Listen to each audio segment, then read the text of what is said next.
Ich wünsche allen viel Vergnügen und satirische Freude mit Volker Pispers. Dankeschön. Schönen guten Abend. Guten Abend, meine Damen und Herren. Nach 13 Jahren christlich-liberaler Regierung gibt es eine gute Nachricht zu verkünden. Leistung lohnt sich wieder in Deutschland. Viele Menschen haben das begriffen. Ja, die bessern ihre Einkünfte auf durch Einbrüche und Autodiebstähle. Ist besser als von Sozialhilfe rumschmarotzen, oder? Die tun was. Ja, was regen die Leute sich denn so auf? Da zahlt doch alles die Versicherung. Ja, ob sie jetzt höhere Steuern zahlen, wegen der gestiegenen Zahl von Sozialhilfeempfängern, oder ob sie höhere Versicherungsbeiträge zahlen, wegen der gestiegenen Zahl von Autodiebstählen. Zahlen müssen sie so oder so. Wissen Sie, was der Unterschied ist? Bei der Autoversicherung kann ich mir die Steuerklasse selber aussuchen. Wenn dem linksliberalen Lehrer-Ehepaar zum 3. Mal der japanische Oberklassewagen samt Surfbrett, Mountainbike und Taucherausrüstung geklaut wird, das ist Umverteilung, meine Damen und Herren. Davon haben die auf der Uni immer geträumt. Und für die Konservativen im Saal, das ist die Privatisierung der Sozialhilfe. Schlanker Staat. Davon abgesehen, Daimler-Benz wäre doch längst pleite, wenn die den Verschiebebahnhof für den Osten nicht hätten, oder? Ja, meinen Sie ernsthaft, die wären die S-Klasse hier losgeworden? Sagen Sie mir nicht, Sie haben sich noch nie gefragt, warum wir das Weltraumteleskop Hubble im All reparieren können, aber nicht in der Lage sind, ein diebstahlsicheres Auto herzustellen. Warum denn wohl? Ne? Die verkaufen doch alle zusammen im Osten Autos, ohne einen einzigen Händler finanzieren zu müssen. Nicht mal Transportkosten fallen da an. Von Garantieleistung ganz zu schweigen. So, und jetzt warten Sie mal ein paar Jahre. Dann brauchen die da auch Ersatzteile. Nein, meine Damen und Herren.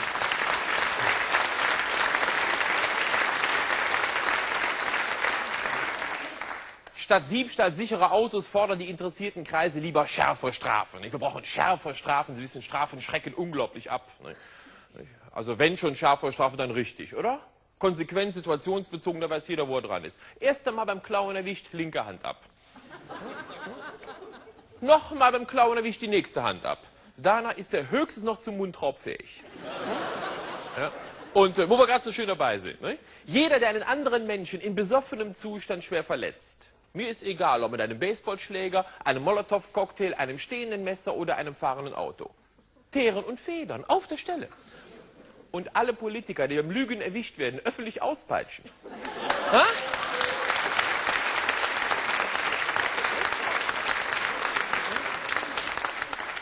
Und alle Steuerhinterzieher vierteilen. Oh, die Begeisterung lässt nach, Frau? Oder sind Sie jetzt mehrfach betroffen? Ich weiß ja nicht. Ja, bei solchen Gelegenheiten, da könnten wir die gewaltbereiten Jugendlichen auch mal sinnvoll einsetzen. Ja, alle einsperren ist doch viel zu teuer. Das sagt sie immer so am Stammtisch. Alle einsperren, alle einsperren. Wissen Sie, was das kostet? Wir zahlen allein in Nordrhein-Westfalen für 15.500 Häftlinge 700 Millionen D-Mark pro Jahr. Das sind 45.000 Mark pro Mann pro Jahr. Das entspricht in etwa dem Gehalt eines Sozialarbeiters. Brutto, nicht, dass Sie anfangen zu träumen. So, die 45.000 Mark sind aber wirklich nur die Kosten für die reine Unterbringung, Verköstigung, Bewachung im Knast. Das sind die Kosten für die Polizeieinsätze zur Ergreifung, die Gerichtsverfahren, die Gutachter, die Rechtsanwälte, die Psychologen, die Bewährungshelfer nicht mit drin. Es geht nur ums Einsperren und Füttern im Knast. 45.000 Mark pro Mann pro Jahr, das sind 120 Mark am Tag.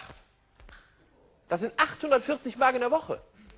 Für 350 Mark können Sie schon eine Woche last minute nach Mallorca fliegen.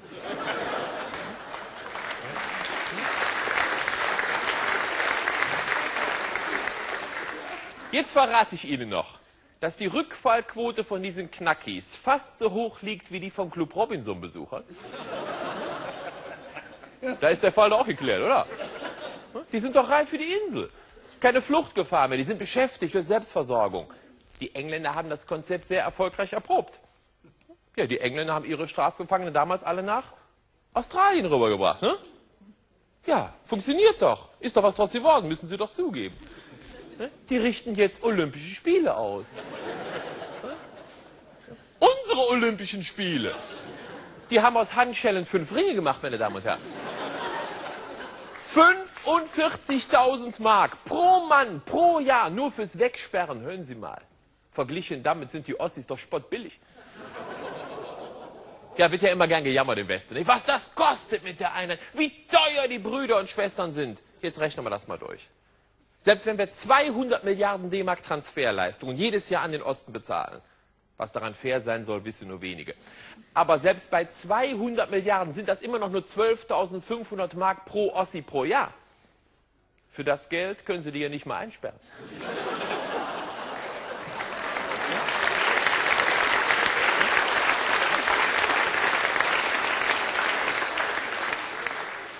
Ossis sind nicht teuer. Machen Sie sich nichts vor.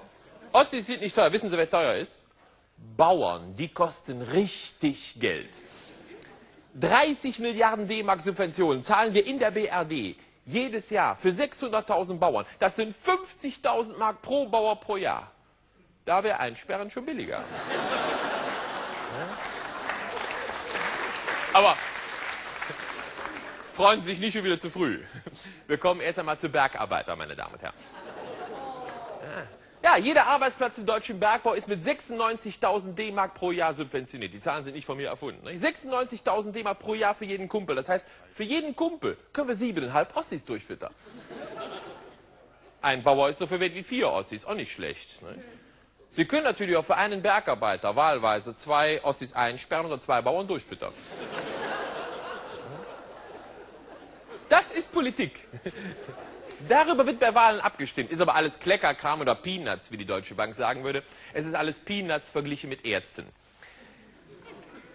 Jetzt freuen sich die Bauern im Saal. Ne?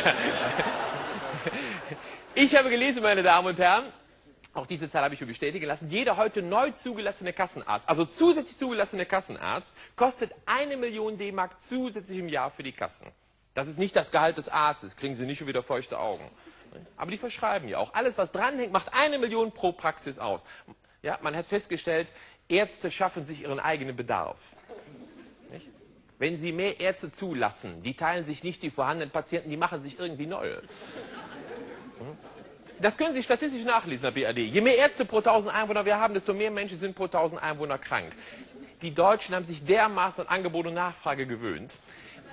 Das sind kommunizierende Röhren, da machen sie nichts dran. Also, 1 Million D-Mark zusätzlich für jeden neuen Kassenarzt. Das heißt, für jeden neuen Kassenarzt könnten wir 80 Ossis durchfüttern. Wir hätten natürlich auch, wenn wir schnell gewesen wären, wir hätten auch statt der 16 Millionen Ossis 200.000 neue Kassenärzte zulassen können. Ja.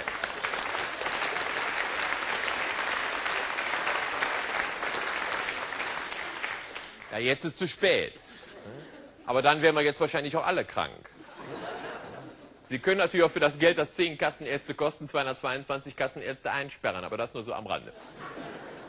Wie viele Bauern wir durchfüttern könnten, wenn wir alle Bergarbeiter einsperren und die Kassenärzte zu Ossis ausbilden? Oh, wisst ihr was, das können Sie sich jetzt eigentlich selber ausrechnen, meine Damen und Herren.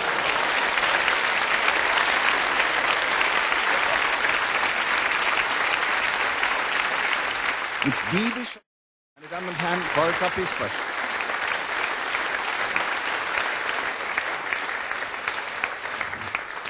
Ja, meine Damen und Herren, dass ich eben Frau Nölle und Frau Lehmann-Brack auf der Toilette beobachten durfte, das hat mich doch wieder in meinem dumpfen Gefühl bestärkt, dass das größte Problem an unserer Art der Demokratie am Ende doch das geheime Wahlrecht ist.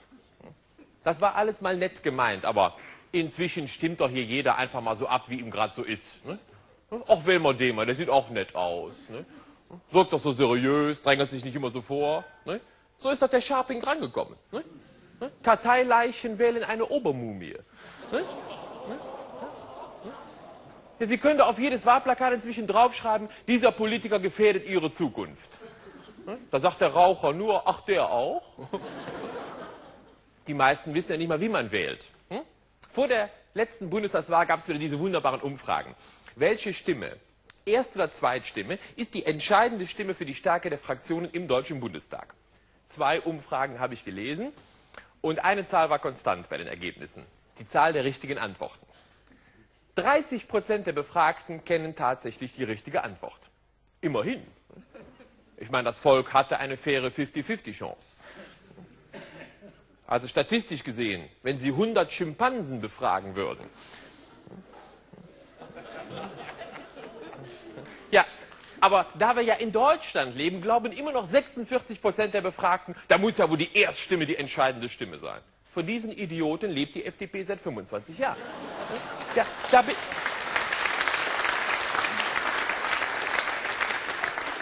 da bin ich doch erstmal dafür, in jedem Wahllokal eine kleine Prüfung abzuhalten, meine Damen und Herren. Jeder, der da reinkommt, darf mal ganz kurz erklären, wie das Ganze funktioniert. Ne? Wer sich nicht auskennt, darf direkt wieder nach Hause dackeln. Er kann ja in 4 Jahren noch mal wiederkommen. So sehr scheint es ihn ja nicht interessiert zu haben, dass er sich mal informiert hätte, wie man bei uns wählt, geschweige denn, was er denn bei uns wählt. Ne? Ja, Sie brauchen doch für alles eine Erlaubnis in Deutschland. Sie brauchen für alles eine Betriebsgenehmigung. Sie müssen eine Prüfung für alles machen. Selbst wenn Sie in einem Stock und einer Kordel einen Eisenhaken in ein öffentliches Gewässer halten wollen. Da brauchen Sie einen Angelschein für. Aber jeder, der es geschafft hat, 18 Jahre lang nicht zu versterben, darf bei uns die Kreuze machen. Dann kommt erschwerend hinzu, dass die Wahl geheim ist. Nehmen Sie mal die vorletzte Bundestagswahl, die von vor 5 Jahren. Vor der Wahl hatte der Kohl ja versprochen, die Steuern werden auf gar keinen Fall erhöht. Auf gar keinen Fall werden die Steuern erhöht. Jeder, der Zeitung lesen konnte, der wusste, das musste eine Lüge sein. Das müssen noch weniger als die 30% sein. Der Mann ist gewählt worden, okay. Aber da möchte man doch hinterher mal nachgucken können, wer war denn das eigentlich? Ja, 3 Monate nach der Wahl, als die Steuern plötzlich doch erhöht werden mussten, da haben sie die Wähler nicht mehr wiedergefunden. Da haben sie alle wieder rumgeschrien. Ne? Dieser Trottel, dieser Lügner, der betrügt uns, der ruiniert Deutschland. 4 Jahre haben sie wieder auf Helmut Kohl rumgetrampelt. Vor einem Jahr haben sie wieder zu ihrem Bundeskanzler gewählt. Meine Damen und Herren, ich mache jetzt seit 13 Jahren Kabarett über Helmut Kohl.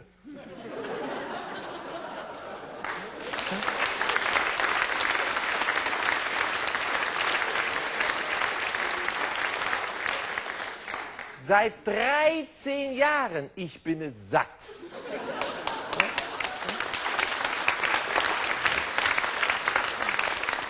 Seit 13 Jahren lachen die Leute sich halb schlapp über Helmut Kohl, nicht? Wenn sie nur Bundesrepublik Deutschland sagen. Nicht? Bricht verstärkte Heiterkeit im Saal aus. Nicht? Jeder Deutsche kennt mindestens 8 gute Kohlwitze. Nach jeder zweiten Veranstaltung kommt hinterher einmal zu mir und sagt, kennen Sie den schon? Und erzählt mir den vermeintlich neuesten Kohlwitz. Halb Deutschland kann Helmut Kohl inzwischen fast perfekt parodieren. Ja, wenn Sie morgen einen Wettbewerb veranstalten, wer am besten Helmut Kohl nachmachen kann, der Kanzler selber wird doch höchstens noch 5. oder 6.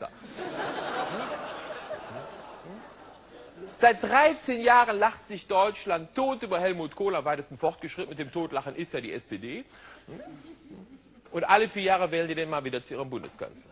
Hören Sie mal, das ist doch wie ein Mensch, der immer um denselben Häuserblock spazieren geht, in jeder Runde in denselben Scheißhaufen tritt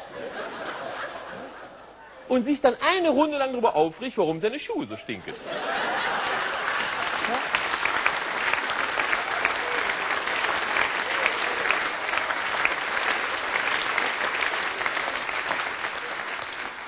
Da möchte man doch mal wissen, wie so Leute aussehen, hören Sie mal. Und ich gehe noch einen Schritt weiter. Ich sehe das sogar so. Also ich sehe das so. Wenn einer gewählt wird, der verspricht, die Steuern werden auf gar keinen Fall werden die Steuern erhöht. Und 3 Monate nach der Wahl werden die Steuern plötzlich doch erhöht. Dann sollten doch fairerweise erstmal nur die höhere Steuern zahlen, die das angekreuzt haben. Hm? Oder?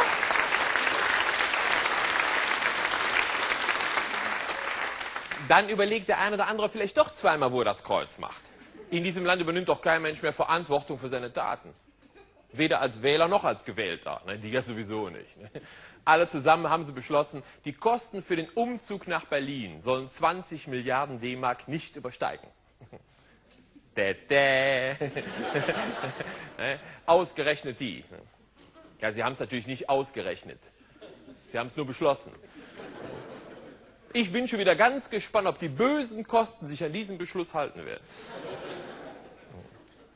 Warum haben wir kein Gesetz, meine Damen und Herren, wonach alle Abgeordneten, die für so einen Schwachsinn gestimmt haben, wo jeder von vornherein weiß, das kann nicht funktionieren, warum haben wir kein Gesetz, wonach die alle für alle entstehenden Mehrkosten hinterher persönlich haftbar gemacht werden können? Hm?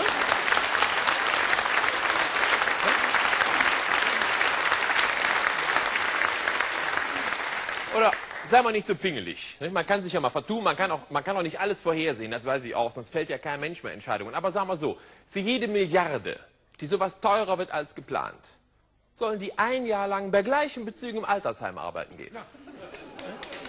Ja. Nicht in der Verwaltung, Frau Süßmuth, an der Pfanne.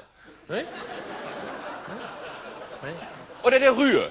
Für jede Million, die der Jäger 90 Euro Fighter oder Sinnlos 2000 oder wie der Ding am Ende heißen wird, für jede Million, die der teurer wird als geplant, ein Jahr ab an die Pfanne. Was meinen Sie, was die plötzlich realistisch kalkulieren können? Ja?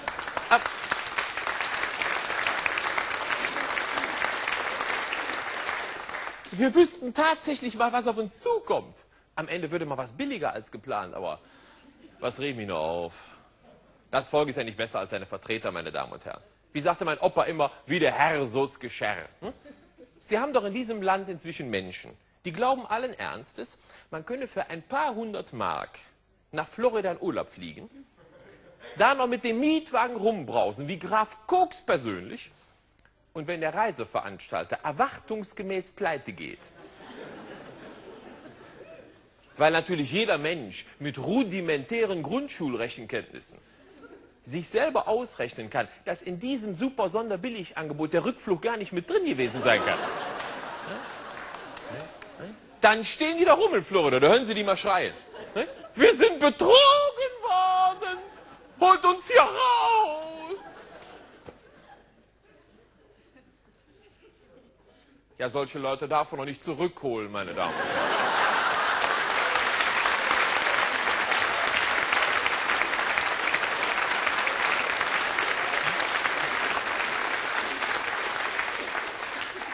Sowas muss man die Wiedereinreise verweigern. Wegen erwiesener Blödheit. Von mir aus können die einen Asylantrag stellen. Stattdessen darf ich jetzt auch eine extra Versicherung mitbezahlen. Ich muss eine extra Versicherung abschließen, damit die weiter buchen können, was sie wollen. Und genauso wie die Urlaub buchen, so wählen die nämlich auch. Immer das Billigste. Oh ja.